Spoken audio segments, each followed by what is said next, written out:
Look, we're just really proud of our football team. After coming off a loss that you're disappointed in how you started the season and just the resolve on our team and coming, all the things. You got to come across the country, 10 a.m. start. This is a great atmosphere to play a football game. It's a tough atmosphere to play a football game. They got great fans. It's a great atmosphere, and so and the game wasn't pretty early. There's a lot of things that we got to get cleaned up operation-wise, and taking care of the football and spotted them. Several points there. I think he probably added up to about 11 points. Missed a field goal, and our guys didn't flinch. We knew it was going to be really tough coming in here. There's going to be times where our backs were against the wall, but our guys were awesome the whole game and just fought to the very end. And we had a couple breaks there in the second half that went our way, and we took advantage of it. So really proud of the team. Looking forward to the flight back. But once we get back, we'll be back to work and try to go 1-0 again this week. Mike, what can you say? As disappointing as week 1 was for your Seattle Seahawks, confirming some of the questions and concerns about their rebuilt offense, among other things, and with more questions entering today's game in Pittsburgh with some key injuries on defense. How would they respond to that? Today answered just about every one of those questions that we had. Do you feel a little better about this football team today? The offense was more balanced. Sam Darnold had some mistakes, but worked to his secondary targets. The offensive line, again, looked like one that's capable of becoming a functional unit, if not a little bit better than that in both phases of the game for them. Big days from Cooper Kupp and JSN again, and a rediscovered, reinvigorated Kenneth Walker III, and most of all, a defense that was dominant throughout most of this game, gave the offense a chance to weather some of those mistakes early on, and then some big, huge game-changing plays in the second half. The Seahawks evened their record at 1-1 with a 31-17 win over the Steelers. It wasn't always easy. There were crazy momentum swings in this thing. The blood pressure was high all the way throughout. But in the end, as Mike Macdonald said, they are coming home 1-1 in a division that is all off to a good start. The Cardinals are playing now, but they're leading everybody else 2-0, and they looked a lot more like the team that Mike Macdonald has said he wants them to become. Lots to unpack here. Most of it really good stuff. Let's talk about it next on Seahawks Forever. Welcome to the Seahawks Forever podcast. In-depth analysis on everything Seahawks. And now, here's your host, Dan Viens.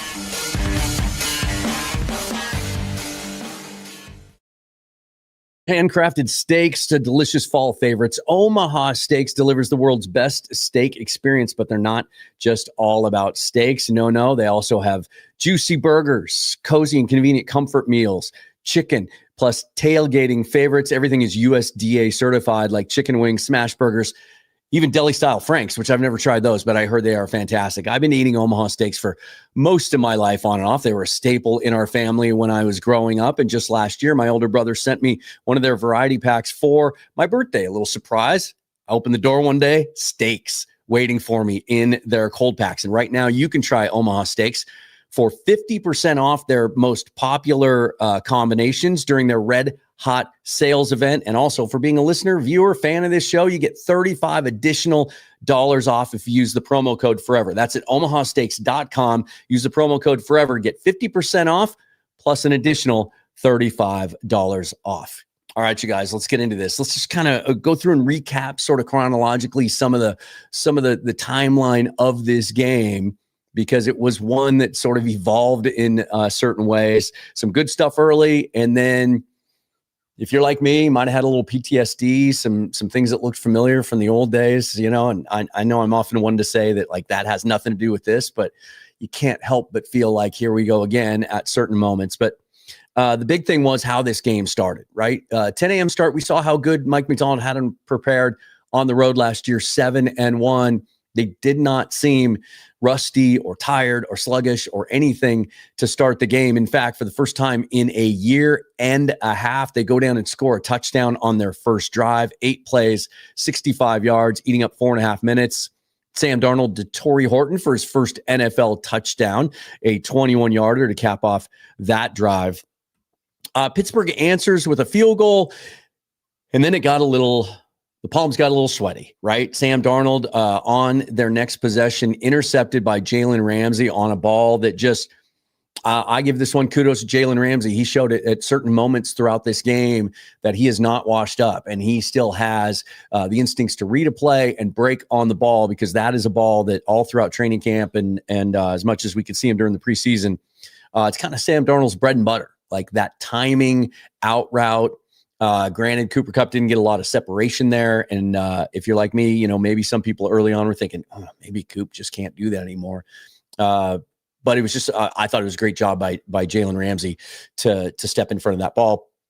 Sam just trying to get rid of it quick, but we would see much, much better stuff from Kupp as the game went along. Seahawks finished the quarter with a 7-6 lead, but it felt more precarious than that, except that defense from the very first snap looked like it was going to be one that it was going to be hard for the Pittsburgh Steelers to move the football on. Certainly didn't look like they were going to threaten 34 points as they scored against the Jets last week, for certain. Just the run defense was really stout and consistent pressure from the get-go on Aaron Rodgers in that first quarter. Time possession almost even, about 7 minutes to 8 minutes. The Seahawks 2 out of 2 on third downs on that first drive. That was really promising, although we saw that kind of go back and forth. Total yards, 64 to 55 yards per play, 6.4 yards per play for the Seahawks to 3.9 yards per play for the Steelers. Second quarter started with an ominous moment. Darian Kendrick, who they picked up from waivers on the final cut down from the Rams, former starter for them. Great job dropping into his zone, and the ball's thrown right to him. And it looks a little bit of a Jamal Adams moment there. Goes through his hands, bounces off his face mask, missed a great opportunity for an interception there. And then on the next offensive drive, Sam Darnold throws an interception on kind of a designed rollout that he tried to force the ball rolling to his other way. The ball gets batted in the air, interception, big return, and that leads to a 2-yard touchdown pass to DK Metcalf. Now, DK started the game, couple of drops, but this one he just went up and just out-bodied Kobe Bryant, who was in good position. But we kind of saw the full DK Metcalf experience in some ways, a couple of drops, but also just a big physical presence and a big catch when you needed it, as they get the score there. Injuries at this point of the game kind of started to pile up against the Steelers. Highsmith, their big pass rusher, kind of opposite TJ Watt, had to exit the game at this point. I don't think he came back after that. Patrick Queen was shaken up, but he did come back into the game. We saw Uchenna Nwosu at this stage of the game. His first snap, I think it was his first snap of the game. He jumps off sides on a 3rd and 1 and gives Rodgers a chance to find DK Metcalf. I don't think we saw a lot of Nwosu after that, at least not that I noticed. We'll have to see the snap counts. But the first half ended with the Seahawks down 14-7.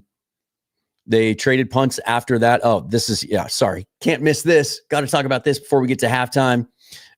Seattle put together a nice drive that should have led to a field goal, 11 plays, 53 yards, but the field goal was missed. As I was picking up an Instacart order real quick, came back in, thought we were going to make the field goal, thought it was a safe time to go grab it. But he ends up missing it. And then on the very next play, Sam Darnold picked off again, this one by Nick Herbig. He returns it 41 yards to the Seattle 21. That led to the Metcalf touchdown. Sorry, I had that sequence out of order there a little bit. But that was one where we saw 2 4th down conversion attempts in the first half. The first one I thought was really cool. Basically their version of the tush push, but with A.J. Barner carrying the football. We did see that briefly in week 1. And then they come out on their second 4th and 1. I thought it was the right decision to go for it. And they were hurrying up to the line. They were going to run a play.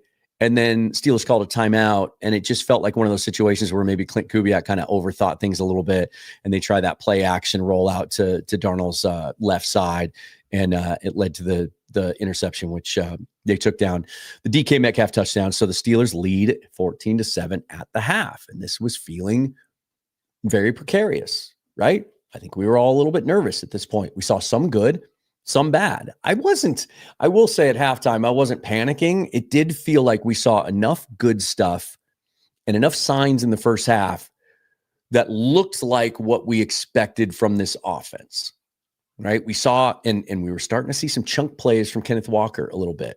More of that in the second half. We saw Cooper Kupp get involved. We saw Torrey Horton get involved. Elijah Arroyo had it was like an 18, 19 yarder. They got him involved. That was something we didn't see week one. JSN had a couple of catches, but he was spreading the football around. And meanwhile, the defense looked like one that if we could just eliminate the mistakes, play sound football in the second half, I felt pretty good about their opportunities to come back in this one, even if they didn't have some crazy momentum swinging plays, which they did. Defense held the Steelers in the first half to 2.6 yards per play, total yards at halftime. Seahawks 188-69 for the Steelers. Now, things might have been better in the second quarter if third downs had gone better. I told you that would change a little bit. They went 0-5 during the third quarter on third downs.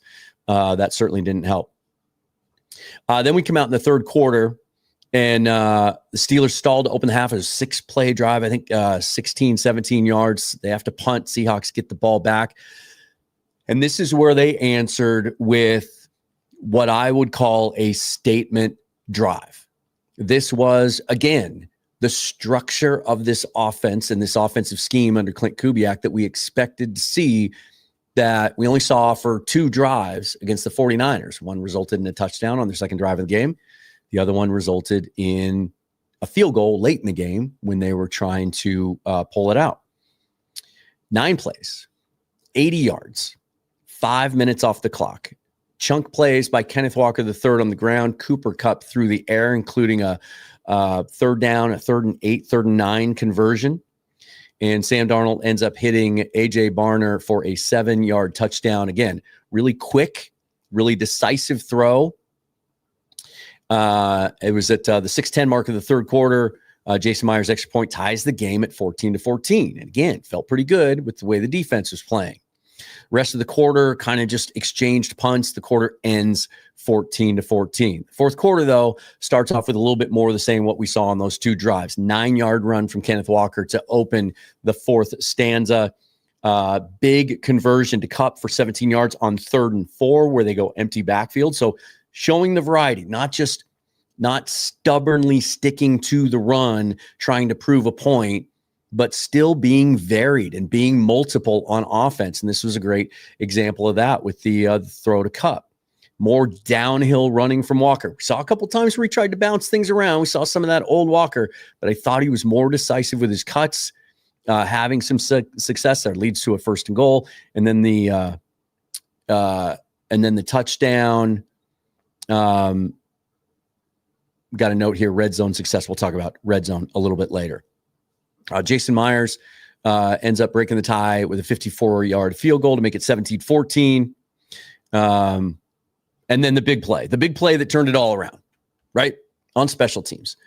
And there's a lot of people really nervous about special teams in the preseason, calling for Jay Harbaugh's job. How good have they been to this point? We saw some nice punt returns from Torrey Horton today. He seems to be the guy there. George Halani thought did a nice job on kickoff returns, but also on kickoff coverage. 11 minutes left in the game. Seattle leading 24-14. No, I'm sorry. It was 17-14 at this point. Sorry, guys. I'll get better about writing my notes. Caleb Johnson tries to field a ball. It touches him barely, but it did touch him. They didn't even review the play, at least not that they showed on the TV copy. The ball is live because it landed in the landing zone. He has to cover it now with these new rules. Bounces off of him. George Halani, really alert, not just knowing that the ball was live and that it could be a touchdown, but also the way that he corralled this ball. How many times do we see balls either on offensive plays, where the ball's knocked away from the quarterback and it's rolling in the end zone, or on special teams plays like this, where the player he has too much momentum going, he tries to recover it, knocks the ball out, or can't corral it. Halani just a tremendous job of body control, wrapping up the ball, making sure he was inbounds for the touchdown. That makes it 24-17 at that point. And really the way the defense was playing, it felt like, it was a little too early to proclaim it, but it felt like this could be a win. I mean, Aaron Rodgers just wasn't able to get much going downfield. The pass pressure was really consistent. They got to him a few times for sacks. So take a look at those numbers here in a bit. They do answer with a Chris Boswell field goal. to get back within one score, and then the drive that put it all away, including being aggressive in the passing game. We talked last week about how, we didn't see the running game get going after the second drive. We saw the quick passing game work, but there weren't any opportunities for long developing plays. They didn't get to any explosive plays. They got to a couple of them here today, and especially on this one. There was a 19-yarder from Darnold to Barner, and then the dagger, 43 yards to JSN. We saw him really take a deep shot. It paid off. And then Kenneth Walker with the 19. There was a negative play in there that backed him up. It was 3rd and goal from the 19. Little pitch to Walker, and he scored, obviously, on a kind of a vintage Kenneth Walker run, just weaving in and out, recognizing where the blocks were. And we'll talk some more about this play for sure. But when you watch the replay, when you get a chance to watch the replay again, watch two things. Take your eyes off Kenneth Walker. Watch Charles Cross come out and obliterate his guy, and then watch Gray Zabel at the 3-yard line, 16 yards downfield, blocking his man. It was a thing of beauty. And really capped the game. They end up winning 31-17. Obviously, time possession at the end of it, Seahawks won that battle 31-28, essentially, give or take a few seconds. Still, overall, at the end of the game, not great, not as good as you had a 13. But they came up with big third downs when they needed them, and some 3rd and longs. This offense and Sam Darnold was able to navigate that. Total yards 390 to 242. I would submit it was much more dominant than that. The Steelers got some cheap yards late when the Seahawks were playing prevent. Overall for the game, 6.2 yards per play for that Seahawks offense to 4.3 for the Steelers. Sam Darnold, almost a 300-yard performance. His first time as a Seahawk, almost doing that. 22 out of 33, 295 yards, 2 touchdowns, the 2 interceptions. JSN with the big 43-yarder ends up eclipsing 100 yards. So he goes 8 for 103. He was active early, and then the Steelers did a nice job taking him out of the game second and third quarter. But Kupp going to, or Darnold using Kupp from that point on during that middle part of the game really kind of helped sustain that offense. 7 catches for 90 yards for Kupp. Kenneth Walker ends up going over 100 yards, 13 carries is all for 105. What is that, an 8-point-something yard average? They hold Aaron Rodgers to 203 yards passing and a touchdown on 18 out of 33. 2 interceptions. Jalen Warren, who had some big runs in this one, but at the end of the day was held to 48 yards rushing and 86. And then DK Metcalf, 4 catches, 86 yards against his former team. Couple of key takeaways, and then we'll just get to the discussion, you guys, and we'll talk about this. I thought one of the big keys to this game was, first of all, the defense adapting to Devin Witherspoon. He was ruled inactive. He did run. He ran full speed before the game, but you could kind of see him limp a little bit when he finished up those runs. There was some video that made it onto social media. Looked like one of those situations to me where, and I tweeted this, but like if it was a playoff game, maybe he tries to make a go of it. And so that sort of clouded the question of what was going to happen with that secondary. Witherspoon being out, but also Reek Woolen with the mistakes at the end of the game last week. The competition was opened up. Mike Macdonald said for snaps there. And so how is that going to look? Reek was out there, played full-time today. Josh Jobe played full-time as well. And then we saw some Shaq Griffin. And we saw a lot more of Darian Kendrick than we thought we were going to see. Darian Kendrick, again, 2 years ago, full-time started for the Rams. Last year, he has the ACL injury. The Rams, he comes back healthy for this year's camp. The Rams try to get him through waivers to the practice squad. The Seahawks waive him. Talked to my buddy Jake Ellenbogen, who does content for the Rams. He was livid about that move. He really liked Kendrick and thought that the Rams really wanted to keep him. We're hoping he'd get through waivers. What you see on tape from him is a physical guy. He had the huge interception off the batted ball late in the first half. I think it was in this one. Really instinctive play, made up for the one that bounced off his face mask. But in your first start, Mike Macdonald touched on this after the game. He said, our scheme's not easy to learn. It's not easy to learn quickly. And for a guy to come in like that, mostly played inside, played the slot, which I don't know how much experience he's had doing that in his career. Kudos to him. Thought that was tremendous. Also thought we saw a bounce back game out of Tyrese Knight today. He seemed really active and all over the place. Haven't looked at the tackle numbers yet. We'll do that together.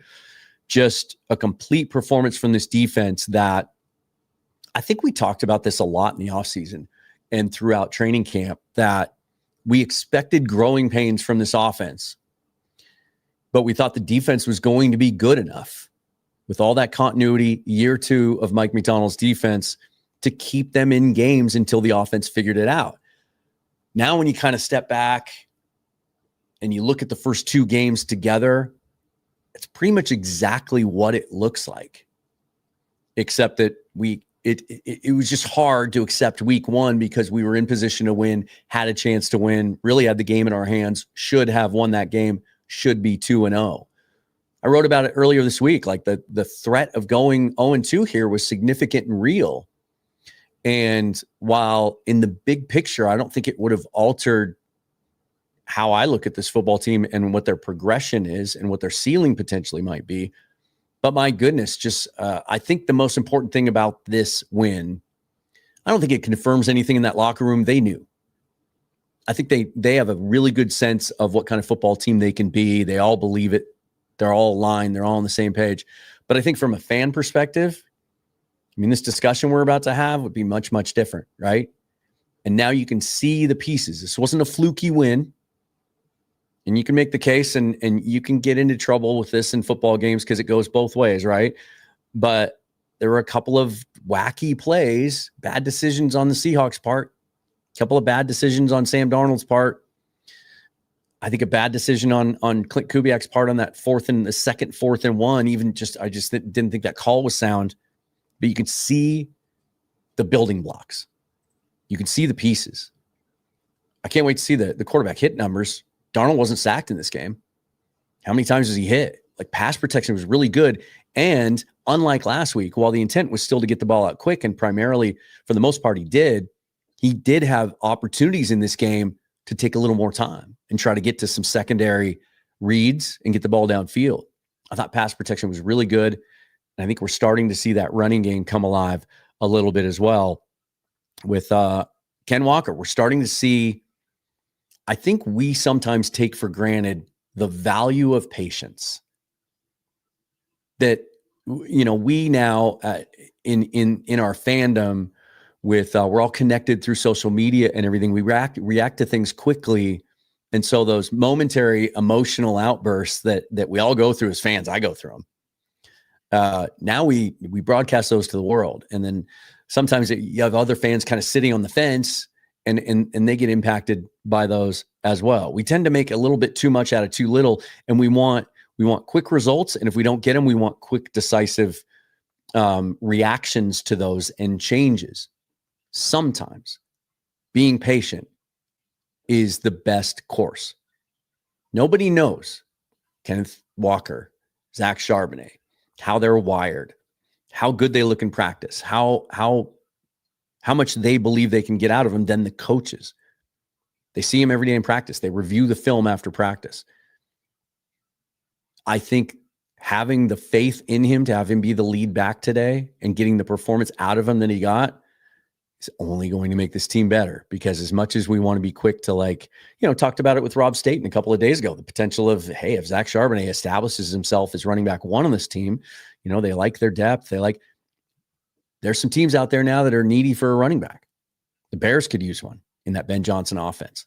Austin Eckler going down with the Commanders. They could certainly use one. They'd be in the market. They're probably regretting trading Brian Robinson now, right? Sometimes staying the course is the best way to go. And Kenneth Walker rewarded the coaching staff and the team and us with that performance today. And I think having both of them be effective is probably the best thing overall for this offense, isn't it? All right, guys, what is up? Oh, here's another good one too. I mean, we can go through this defensive list of guys that had good games today. In fact, let's do this. Let's get this on the screen. And let's go to team stats and see what those look like, because I have not looked at these yet. Just overall, just kind of scrolling down, 21 first downs to 13. That's fantastic. 13 throwing and 8 running. I think that's a really, really nice. You talk about balance. Balance doesn't mean 50-50. a perfect game wouldn't be to have 12 first downs through the air and 12 on the ground. Sometimes it's going to be more one-sided on one side than the other, but I thought they were really effective throwing the ball when they needed to. Let me see here. Oh, we got to go to the box score. Sorry, guys. So let's look at these defensive stats. Ernest Jones led the team in tackles with 10, 8 solo, and there it is. To your point, Byron Murphy, a sack and a half and a tackle for loss. I thought he was great. I thought it was interesting today, and as soon as they did it, I thought it made a lot of sense. I said before the game I expected the practice squad elevations to be DeAnthony Bell. He was out there, didn't really make any impact plays, but he was out there. They brought up Brandon Peely to play nose tackle instead of Quentin Bohanna, and a little bit quicker, a little bit more athletic. But what makes sense about this, and maybe it was the plan all along, is you can only elevate a guy from the practice squad three times total or 3 straight weeks. And then you have to sign him to the 53. So if they alternate him, right, they don't have to make that decision for 6-7 weeks. And so on that note, let's see if Quentin Bohanna is the guy that gets elevated against the Saints next week. Tyrese Knight with 8 tackles. Leonard Williams had a half sack. Jaron Reed had a sack. So 3 sacks total. Let me expand this a little bit. Hold on here.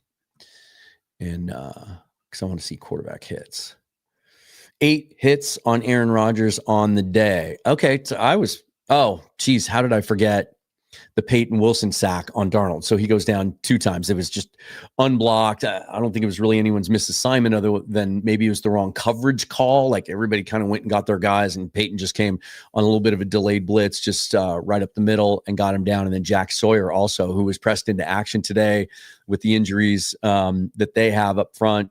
Derek Harmon, their first-round pick, also missed this game for them. So it was kind of cool to see some guys that we have looked really closely at in the draft process the last couple of years. Jack Sawyer's one. Got to see Wyatt Black play a lot at nose tackle for them. The big dude out of Iowa, got to see him up close at the Senior Bowl. Thought they did a really nice job on TJ Watt for most of the game. Now, there were back-to-back snaps in the fourth quarter where he beat Abe Lucas, just being TJ Watt and being quick.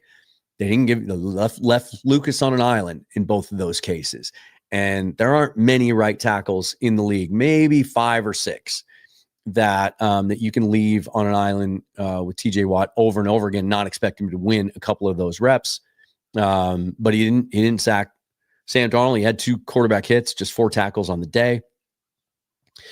Peyton Wilson led the way for them, though. 10 tackles, 8 solo, the sack, and the tackle for loss. But you look up and down this Seahawks defensive performance. Josh Jobe, I thought, was really solid in coverage, had a pass defense. Leonard Williams was kind of everywhere, had a couple quarterback hits in addition to the half sack. Kobe Bryant, there were a couple of plays that the touchdown to DK, I thought he was in position, just didn't quite win the rep. And then the interceptions for Bryant and Kendrick. Kendrick almost had the second one.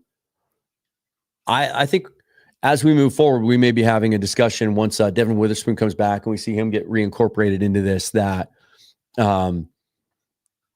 once everyone's healthy again, does Darian Kendrick, the more comfortable he gets in this scheme, and again, Mike Macdonald talked about how tough it is to learn it on the fly, does he start to challenge Reek Woolen for some of those starter reps on the outside? He's a very if you can find any tape, there's highlight packages on YouTube of him, and go back and he only had the 1 career interception. I think it was against Drew Lock and the Seahawks 2 years ago. But he you can see why Mike Macdonald loves him or liked him enough for them to claim him on waivers anyway. A lot of big, really great reps coming up in run support and hitting guys. It was really, really cool. Shane, good to see you, buddy. Said, good point. Knight was good today. I think last week what we saw, I don't think he was 100% healthy, first of all. There was that injury. They never told us what it was, that he was battling along with the knee. And it might have just been a little rust, too. He had only been back in the flow for about a week and a half. Let's see. What do we got here? Let's check out our Super thanks, Shane. Really appreciate it. What do we got here? He says can't sleep. Game at 1 a.m. here. That's a true fan though. Staying up till 1 a.m. Love that. Martin Lawrence, thanks so much for the super chat. Really needed to win that game. Couldn't go 0-2. Again, Rams won today. 49ers beat the Saints, even with Mac Jones playing and without George Kittle. Thought Byron Murphy had his best game. Also, Kupp came to play today. I think Kupp showed just enough. Like, if he has slowed down a little bit and lost some explosiveness because of the lower body injuries, he still has that savvy and the body control enough that within the timing aspect of this passing game, he's able to get open, especially in the middle of the field. One of the most encouraging things, can't wait to see the passing charts, but one of the most encouraging things I think through these first two games that we've seen is this team has a lot of success working the middle of the field, and especially on third down. And Sam seems to be really comfortable doing that. So that was really encouraging to me. Rusty is a new member. Welcome to the channel, buddy. Good to see you. Shane Turner, K9 carved it up. Sharbo just couldn't catch a break. Kupp played great. Players who people dismissed last week had something to prove. I think that might be what we're going to kind of see from this timeshare in this running back situation. I mean, Charbonnet had actually had more carries than Kenneth Walker. That's one of those things that before you check the box score, it didn't feel that way throughout the game. 15 carries, 10 yards. He just couldn't get it going. What's interesting, there was some talk last week about how, for the most part, when Charbonnet had carries, it was wide zone. And when Walker had carries, it was gap. The true numbers, though, I think it was something like 6-4. It was like one more carry that Walker ran some zone. It's just that he ran one or two more plays that were called gap. I saw him running a lot of the wide zone today. And they're going to stick with that. And the more these young offensive linemen get comfortable with it, I think the better it's going to be. Elijah Arroyo with the 2 catches, 31 yards. AJ Barney with 2 catches. They haven't quite yet. And to me, what I'm about to say, I take as a good thing, because it just shows you that there's still more layers to this offense that haven't been unpeeled yet. They haven't really gotten the running backs involved in the passing game. Just one throw today to Walker. Let me just check this real quick and see. Remind myself what it was like week 1.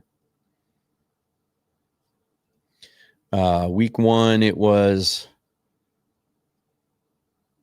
3 to Walker. So Charbonnet doesn't have a catch yet, and he's really good in the passing game. So Walker with 4 catches on the season for like 17 yards. I think that the wide receiver, the running backs are going to become much, much more involved in this offense. I mean, look at what he did and how he used Alvin Kamara when he was healthy last year in New Orleans. By he, I mean Clint Kubiak, of course. Pork Adobo. Now I'm hungry. Says we're getting there. Steelers are not good, but a win is a win. It's too early to tell if the Steelers are good or not. That offensive line has struggled for them, but there's talent there.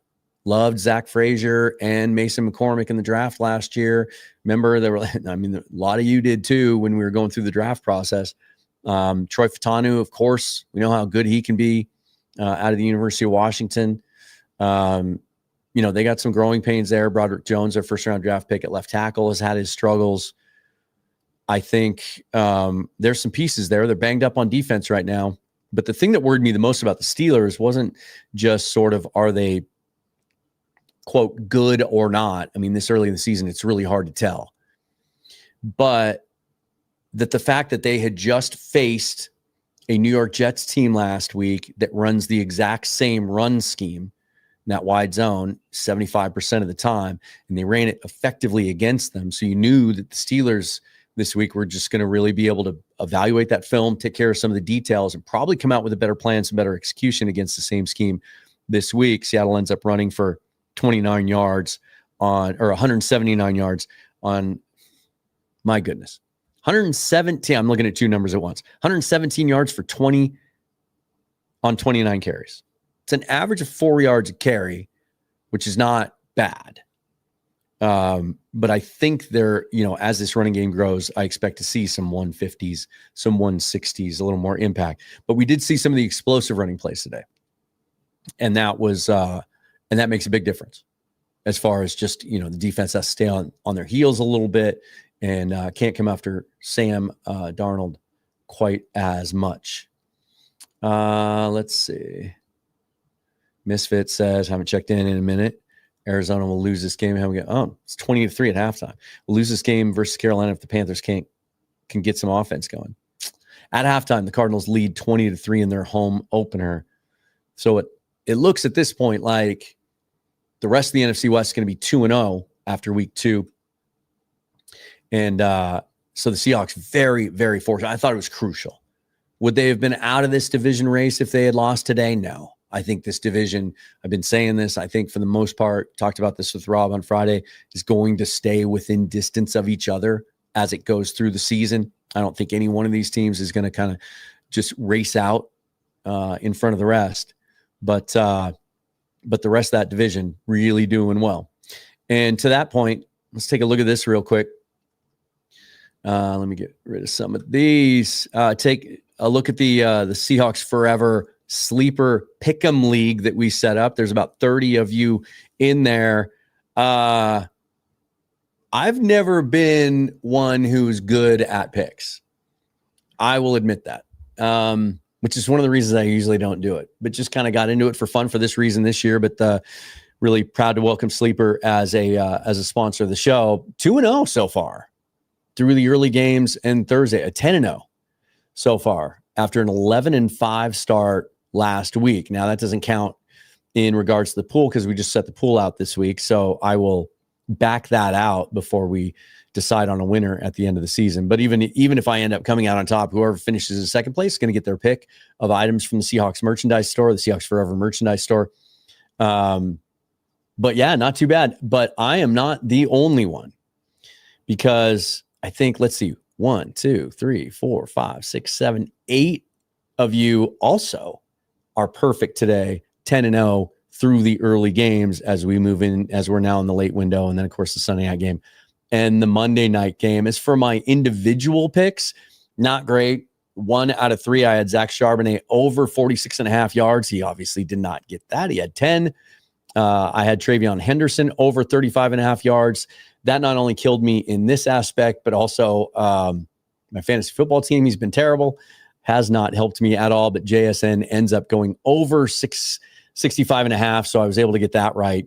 Check out the Sleeper app. My goodness, it's the #1 fastest growing app out there. It's my favorite sports app. You can play fantasy football. You can do daily fantasy. You can make picks. You can check out all the sports. You can track games live with what I believe is the best live tracker I've ever seen from any app that's out there during a game. You get to react to things. You get play-by-play live stats. You get to chat with each other.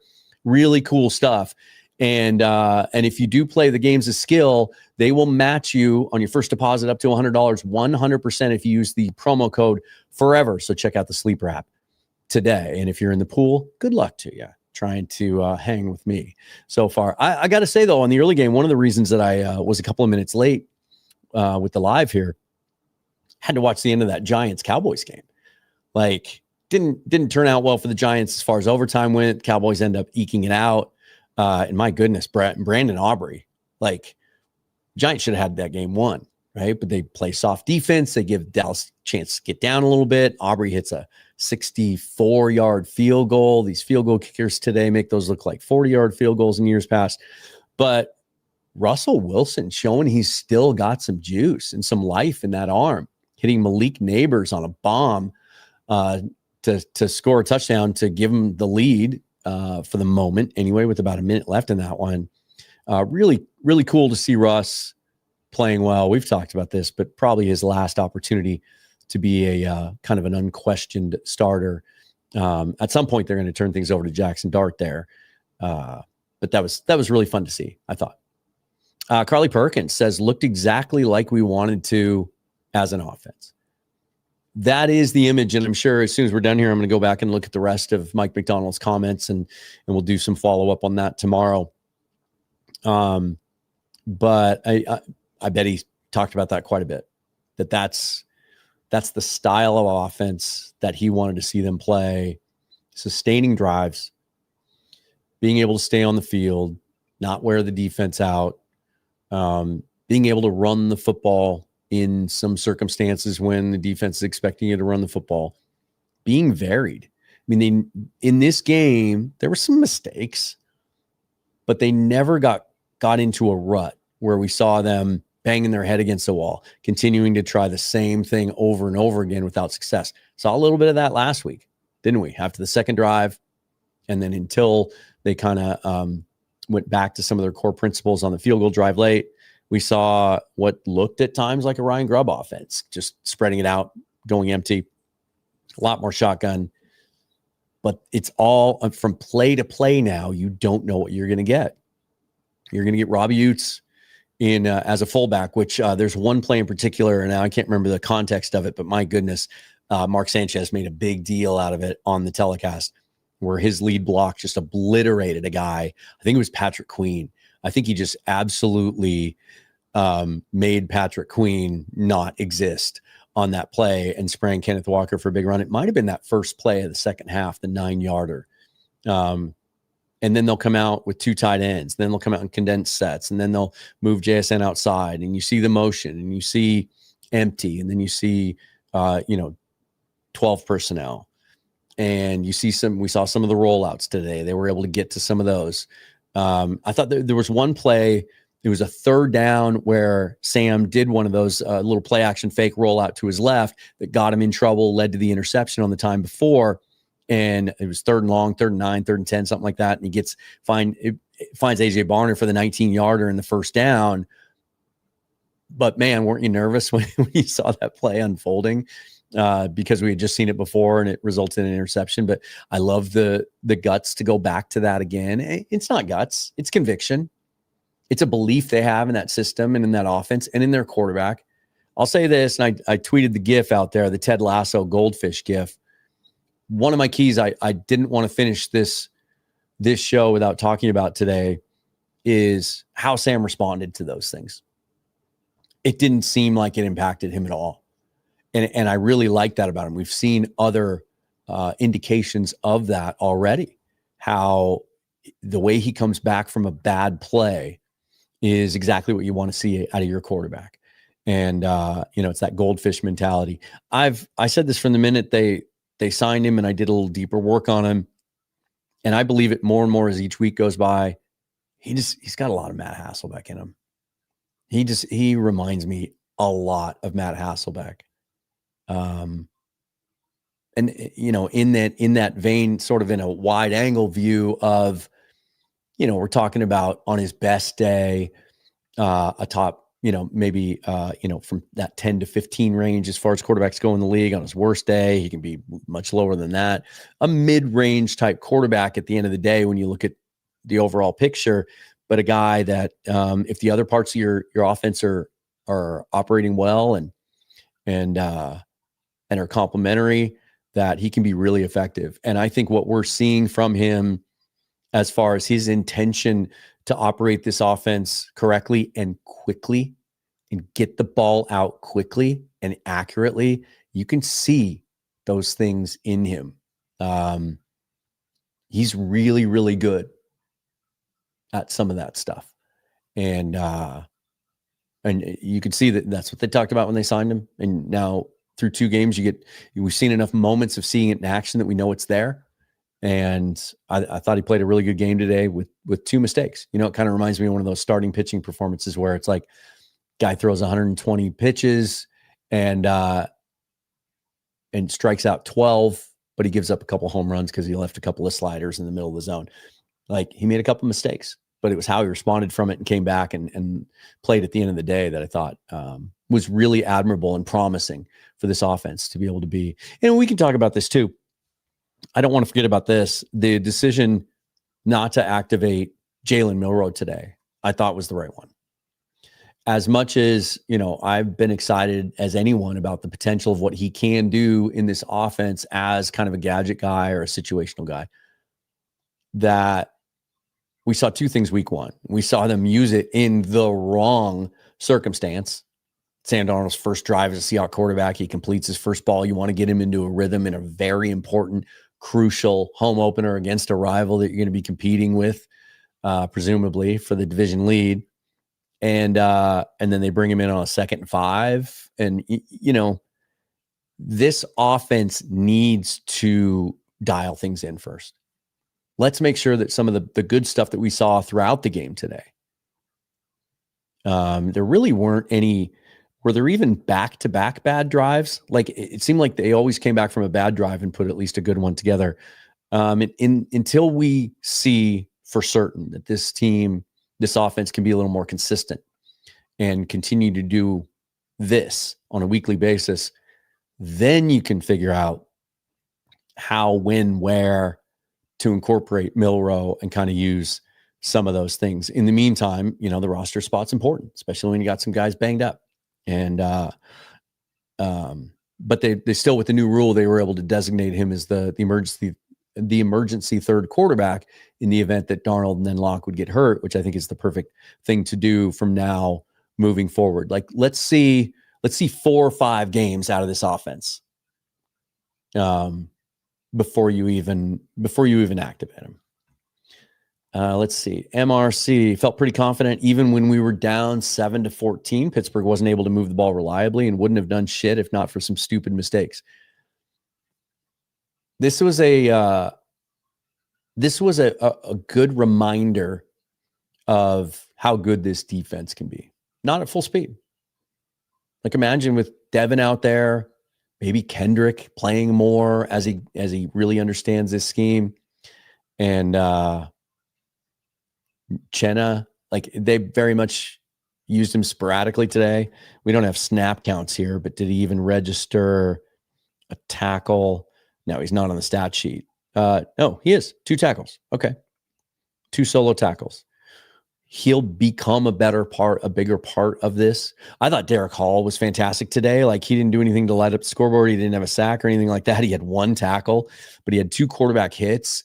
And there was one really close call. Was it on the interception or was it a forced incompletion where he came around and almost recreated the sack he had on Jared Goff last year, where he beat Broderick Jones and was just coming around and had grabbed Aaron Rodgers as soon as he was throwing the ball and threw him to the ground with one hand, like a rag doll. Like, it was almost an exact copy of what we saw on that sack. He just didn't quite get there in time.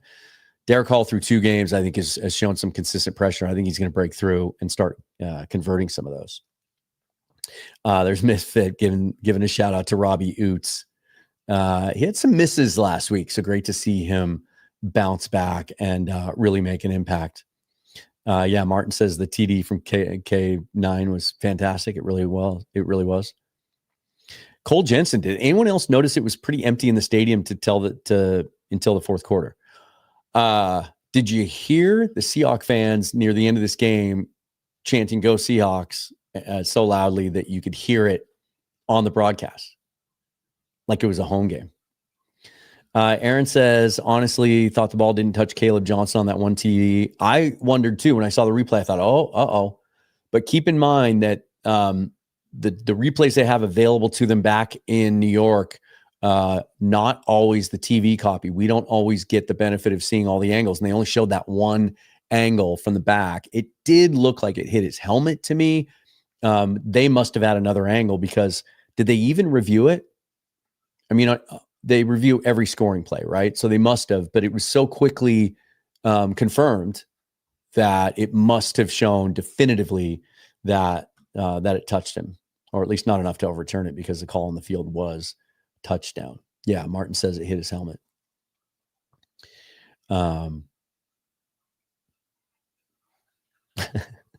Cole says, I love that your breakdowns feel like a rough draft. It makes it real and makes us think about the game.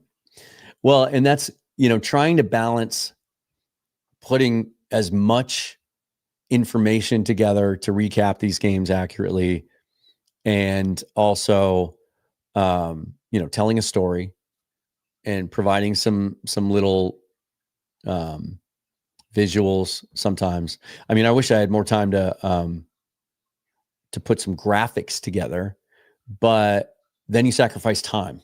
And so it's really just kind of balancing, trying to go live as quickly as possible. Like there's been times in the past, and it'll probably happen at times this year, like maybe after a dramatic win where I go live immediately, instantly, as soon as the game ends, so we can just start talking about it. And then we can just work through some of the drives and stats online. Today, I tried to keep track of it by quarter as we went with some key plays, and so that I could present it to you in sort of a nicer package. I think the goal at the end of the day is sort of to make it appear like it's a planned out, recorded video in some sense with some structure to it, but also leaving it open to discussion and comments and just the flow of the conversation. But just trying to present as much information as I can, but without having it take too long, because you do want to make it as immediate as possible, I think. I think that's one of the advantages that creators like me and some of the other ones out there that do such a good job. And I'm going to write about this on the Substack this week. And again, I know I keep saying week 1, week 2. I'm just leaving it open until it feels like it's the right time to turn on subscriptions. But the Substack is still free. I'm going to write about it this week because I've been asked about it quite a bit. Like why the decision not to continue pursuing full season credentials when I was in Seattle, even though I got really strong indications from the organization that was available to me. And one of them is just the way that I want to build this channel and the way I want to execute this channel is right now, those guys are all still gathering quotes. They're in the locker room or they're on the sideline shooting little stand-ups that they can upload. By the time they get back to their hotel room and be able to sit and do this, 3-4 hours have passed, sometimes longer. Other games are going on. People are eating dinner, what have you. I like the flexibility of being able to, have the benefit of the TV copy and all the analysis and injury news and stuff like that. Being able to have my laptop at the same time with my TV, watching other games, seeing what's going on around the league, checking on some statistics as the game unfolds, and then being able to react to it much quicker. I just think is something that I think there's a demand for, and I think you guys like it. I hope so. Mike says in a few more weeks, this team's going to be scary. Let's do this, because I was looking at this. They showed their schedule. I think we talked about this all the way back in May when the schedule came out, that it's so hard. We do it. It's fun. Everybody loves taking a shot at it. We do the schedule prediction back then, right? But you don't know what these teams are going to be. You still don't know what the rosters are going to look like, and injuries and how they look in preseason. And that matters. But now you start to look at it and you go, okay, now you get to come home to play the Saints in what I would expect to be a very loud Lumen Field that is rejuvenated, reinvigorated, excited about this team if they had any doubts after week 1. Against the Saints team you should be. Rebuilding with a young quarterback and a first-time head coach. And then you get the big Thursday night game against the Cardinals, and that'll certainly be a test. Cardinals, I thought, should have won a little easier week 1. I thought they had an advantageous matchup there. They kind of squeaked that one out. Looks like they're dominating today, but it's Carolina. I don't know how long Dave Canales is for that job. Not getting off to a great start here.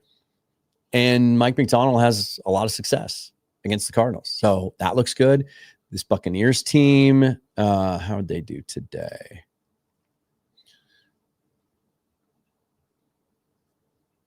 Where are we at with them? Yeah, I don't want to take too much time scrolling through. I just can't see it right now. Let's look at the scores. Have they played yet? Or are they a late window? Are they playing right now? Oh, they play tomorrow. Okay. They won their first game. It didn't look, they kind of struggled, scuffled a little bit on offense, had to come back. I think they won that game late. But that's a home game. Again, that's going to be the throwback uniforms, all of that in front of the home crowd. And then you go Jaguars team that's been up and down. They've got some questions there. Houston Texans team at home with some real offensive line issues going up against that Seahawks defense. At the Commanders, they kind of look like a mess right now. Jaden, they look like nothing like the team that made it to the NFC Championship game last year. Rematch against the Cardinals, then the first game against the Rams, then you get Titans. See what I'm saying? Like, you have an opportunity now to go on a run. You could win 6 out of the next 8 and get yourself to, 7-2. Am I doing the math right? And then how good are you feeling about this team before you get to like, crucial games against the Rams and then the schedule's backloaded. 2 of your last 3 are against the Rams and 49ers then. That's when it starts to get kind of exciting. And I will say this, something else that occurred to me today is very eerie. I think I might do a whole episode on this, taking a look at this week, show some numbers and everything. Mike Macdonald's 2 years in Baltimore as defensive coordinator. Year 1, first half of the season, not great. Gets off to an up and down start, gives up 50 to Miami. There's some issues there. Halfway through the season, the scheme, kind of everybody sort of figures it out. They go out and get Roquan Smith. They change Kyle Hamilton's role, move him up in the box, and they finish the second half of his first season really, really well. You can see the pieces now of a very good defense. Then year 2, you get all those guys back. A lot of continuity. And what do? They go out and set an NFL record, right? They were like they were number 1 in 3 or 4 key metrics. They were the best defense in the league all season long. Comes to Seattle. First half of the season last year on defense, not great. Gave up, you could run on them. The pressure wasn't there. There were some big issues, explosive plays, miscommunications. And then they start to learn the scheme. Then he makes a change at linebacker. Very, very similar to what we saw in Baltimore. Second half of the season, last 10 games, top 5 in most major categories. Now you come into this season with, I keep forgetting the stat. I think it's 13 players that played 300 or more snaps last year. 15 players who started games at some point last year. Tons of continuity. Now they understand the scheme better. You add a couple of pieces to it. And they're starting off this season looking like they could be the best defense in the league. It's eerily similar to what we saw from him during his time in Baltimore. Rusty says, K9 heard all the noise. Hey, sometimes to get the most out of a player, you got to challenge him. We talked about that with Reek Woolen. We'll see.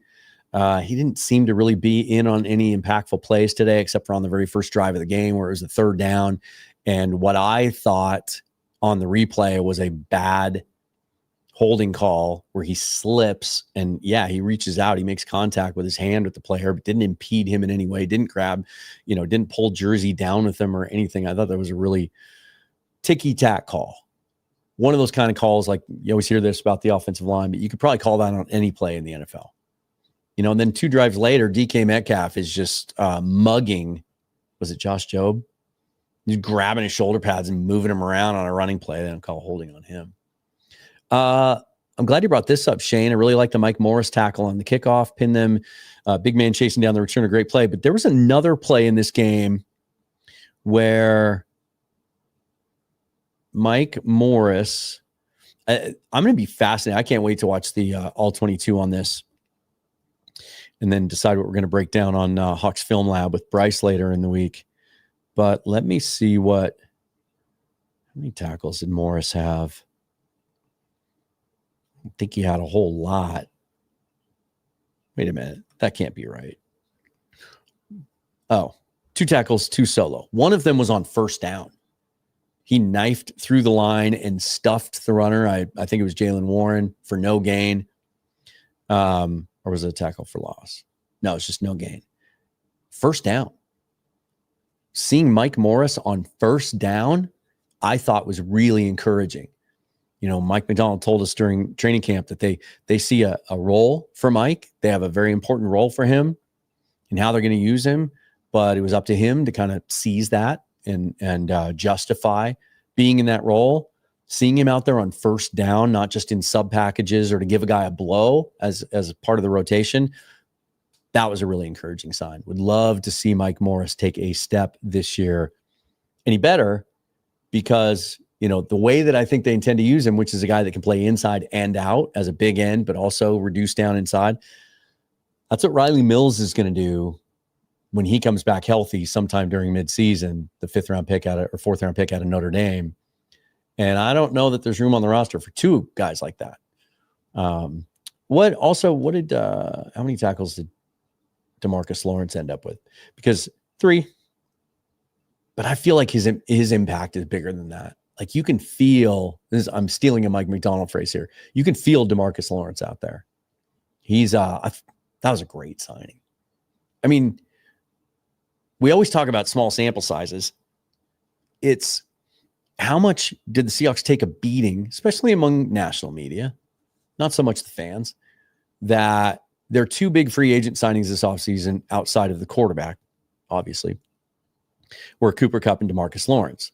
Kupp's old and washed up with an injury history. They only signed him because of PR reasons, because he's a local kid. Lawrence is coming off an injury season. That's a huge risk. You shouldn't do that for a guy past his prime. He's over 30 years old now. Lawrence has not missed a practice unless they give him some veteran rest days along the way. He has been a force anytime he's been on the field. During training camp, we didn't see him in preseason games, but he would dominate during those practices. And now today, feel better about the Kupp signing, right? 7 catches, 90 yards. Still kind of looks like the old Cooper Kupp to me. Those signings look a whole lot better after 2 games than some people might have thought they were going to look. Seahawks fan says, shout out to Kendrick. He played great. I'm really excited about his upside. He just looks like a Mike Macdonald corner. Who's the kid in that he has in Baltimore? Hang on one second here.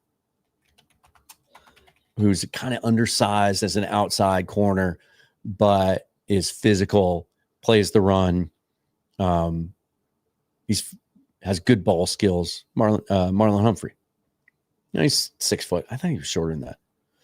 But kind of a similar play style is what he kind of reminds me of.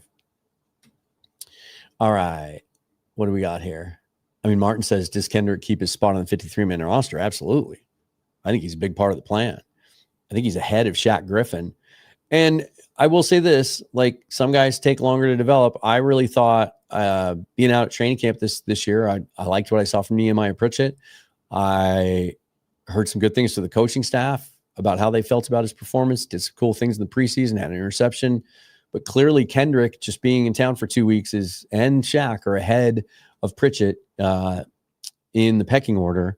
And Pritchett didn't have any tackles. I didn't see him on the field. I don't think he had any snaps today. Was he active? Yeah, he was active. Yeah, Martin says, really hope so. Thought he was awesome today. Like you have an interception and should have had a second one in your debut. That's fantastic. Carly says, I feel like Reek is one of the only defensive players that didn't have a fantastic day. It wasn't a liability, though.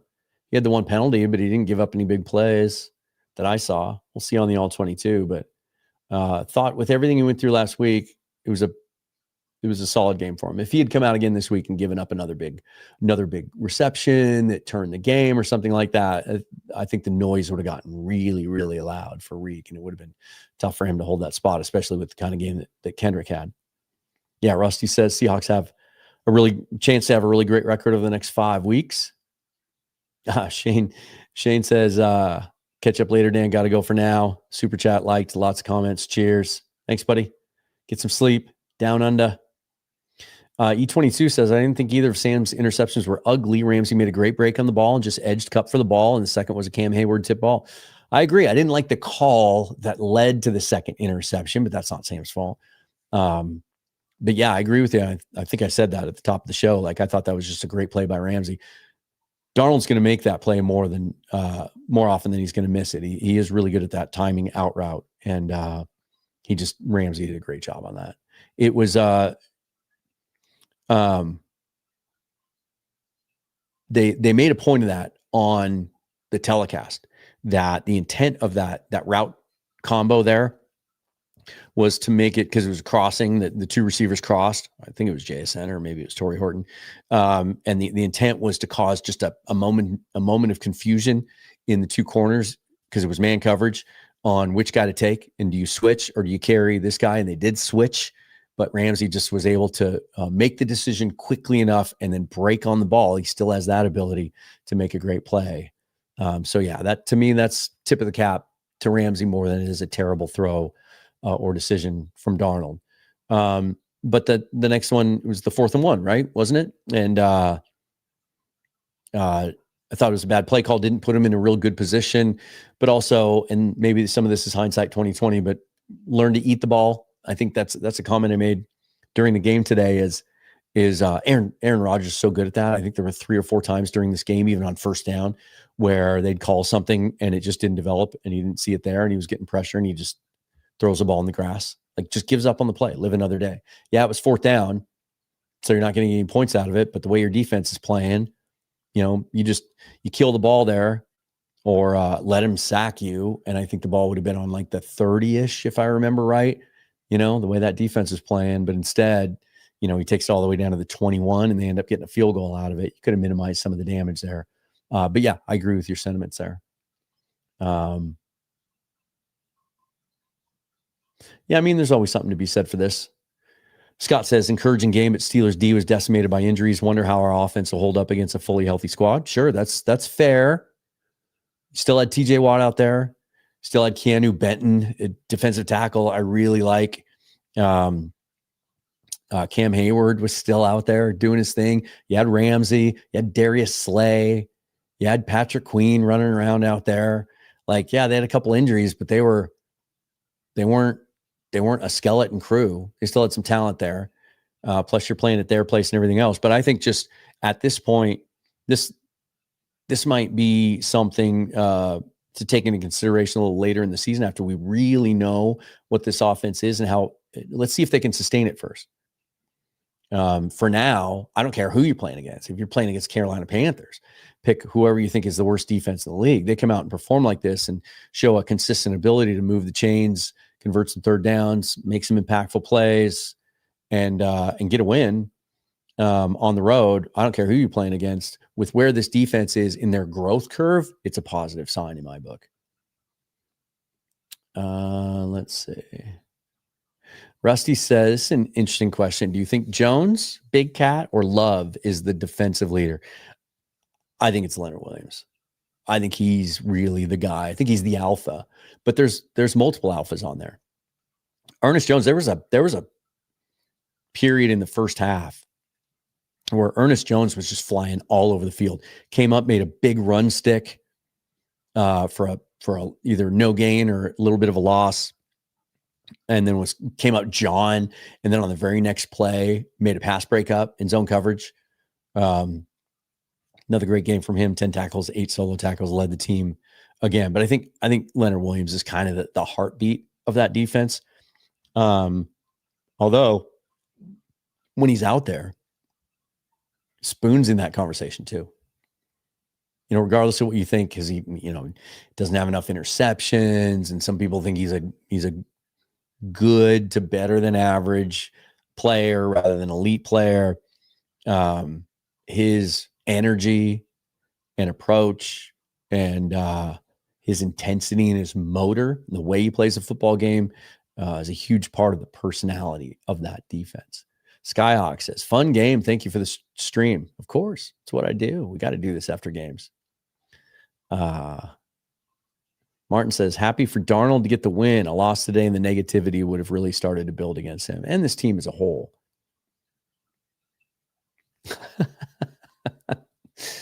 This might be the comment of the day. I'd rather be flying an X-Wing. Mark Schlereth is going to need to put a sock over the door handle when he watches the Robbie Oots tape. I'll let you guys interpret that. I know exactly what it means. Jason says, go Hawks. We needed this game. Carly makes a sound point here. Even though we're technically a game back in the division, the other teams haven't beaten anyone we won't be able to when we face them. Yeah, the other two teams, in my estimation, except for the 49ers, of course, because they played us, have had much easier landings as it would be to start the season. Because, Cam says Steelers are a solid team, tough defense. But again, Carly, doubling down on her point, Saints, Panthers, Titans, all teams we will face eventually and likely beat. It's an outstanding point. That would have been a tougher argument to convince fans if they hadn't won this game. So, yeah, I was trying to think. I'll have to look back at the last time there was a game like this where in the first half there are moments that make you think, oh, this is just not going to go our way today. And then as the game goes along, they start to make plays, kind of against your belief a little bit. Like, hey, this is really happening. Wow, that really happened. The other thing I want to look at, I thought this was a pretty clean game overall. Where's the penalty numbers? Yeah, outstanding. Both teams with just 2 penalties, 2 for 10 in the Seahawks, 2 for 15. And one of them was on the first defensive drive of the game, 2 for 15 from the Steelers. Like, I think across just, I was obviously watching this game the most intently, but I had Red Zone on my laptop as well. And just looking around, it looks like we saw a lot of ugly offense last week. I think the numbers were 18 teams in the league scored 20 or less. Only 3 scored 30 or more last week. Defenses looked way ahead of offenses in week 1, which I think is to be expected given the lack of reps that these offenses played together with the starters in the preseason.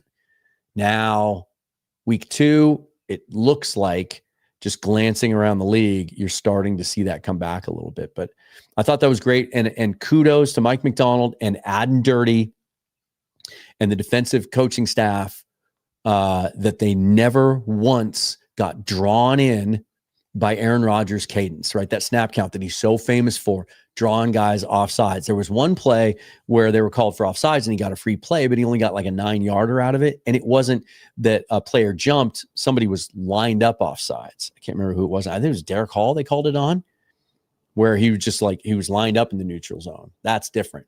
They didn't fall for any of that stuff today from Rodgers. So I thought that was pretty fantastic on their part.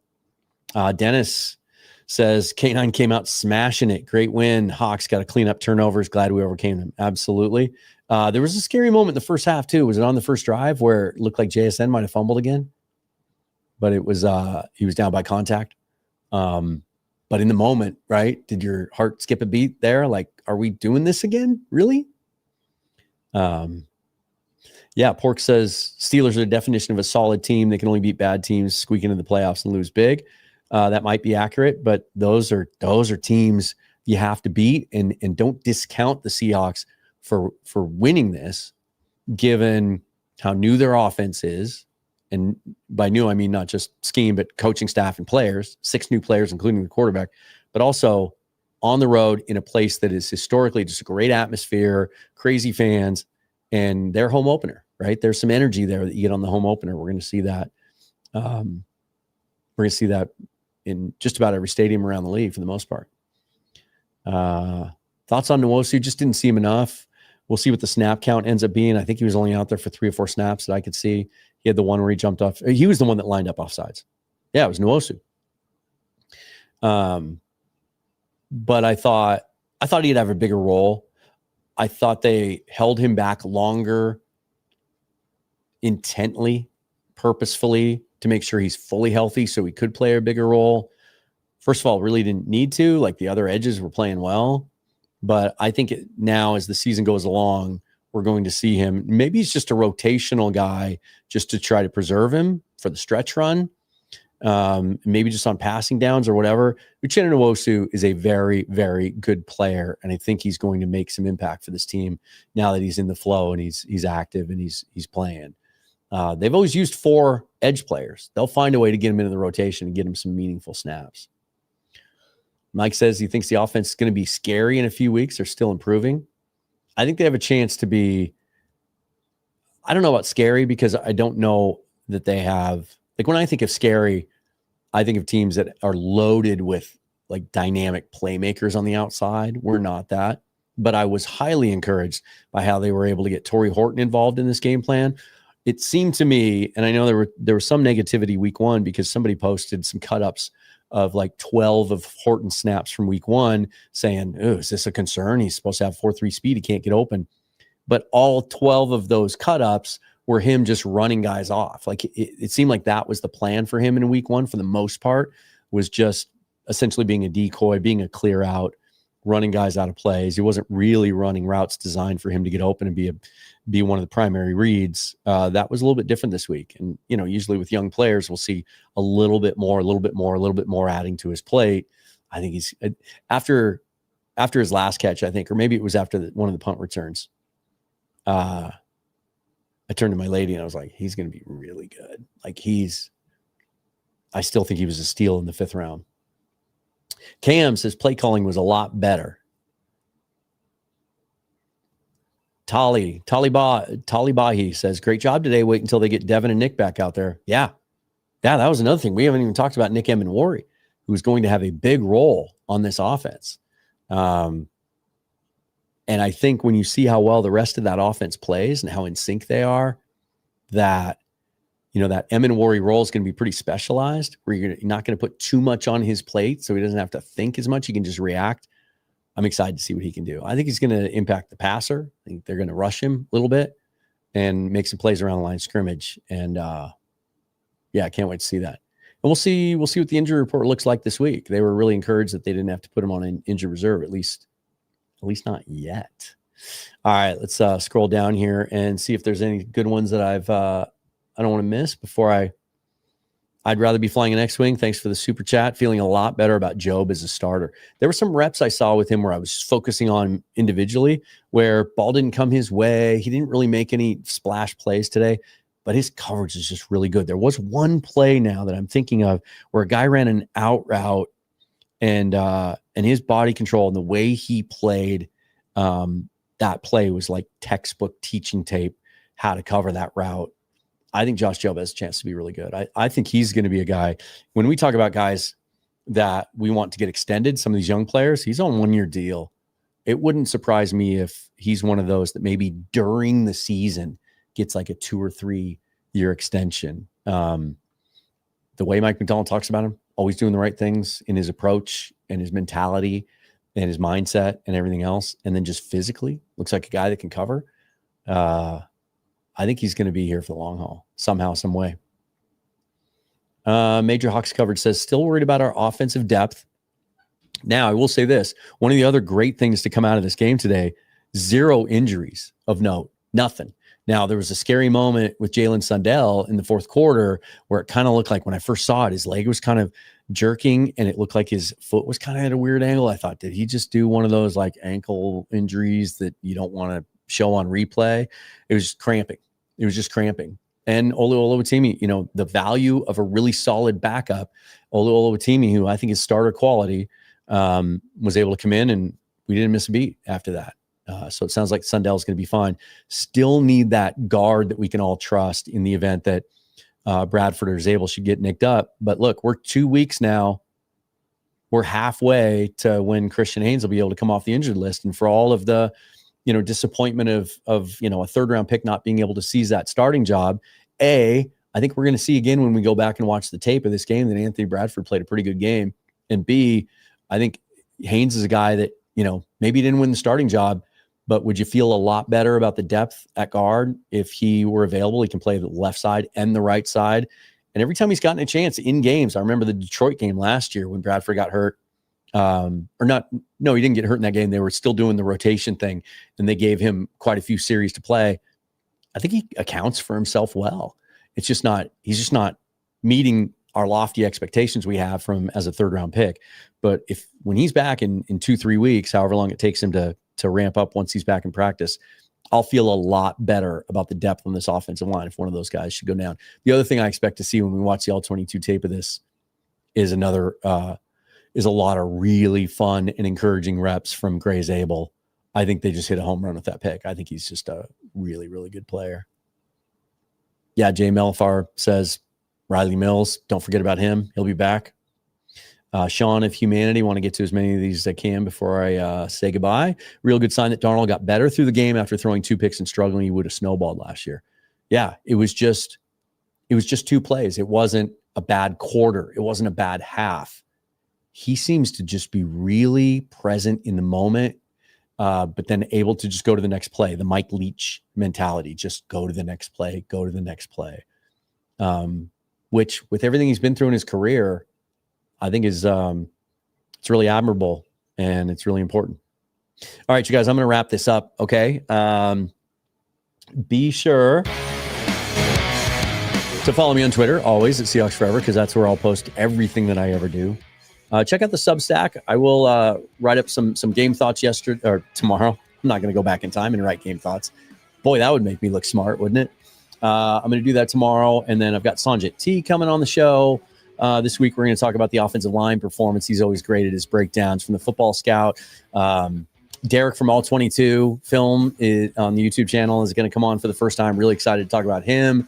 Haven't decided on, I think we'll talk about, he's a secondary guy. So I think we're going to talk about the performance of the secondary with some of those injuries and how Kendrick and Job and Shaq were able to step up. So look forward to that. And then some other goodies for you as we go through the week. The Hawks Film Lab with Bryce Coots. Didn't get to this last week. I promise I will this week. The first Dan's Dandy play of the week, throwing back to my play of the day I used to have back in the broadcast news days 30 years ago. I know what the play is going to be. I think you probably do too, but we'll break it down in a fun way. All the other ways you can support me and consume my content are all listed and linked in the description down below. Shout out to Blue Wire Network. Shout out to Sleeper. And shout out to you guys. Thanks for being here. Thanks for watching. Thanks for supporting everything I do. And enjoy this win. And hopefully many more to come. This felt like and looked like maybe the closest thing we've ever seen to what Mike Macdonald wants to see from both sides of the ball on a team that he is trying to build. And that is probably the biggest takeaway and the most encouraging thing to come out of today. I'm Dan. Thanks for watching, you guys. Really appreciate it. We'll see you next time. Forever and always go Hawks.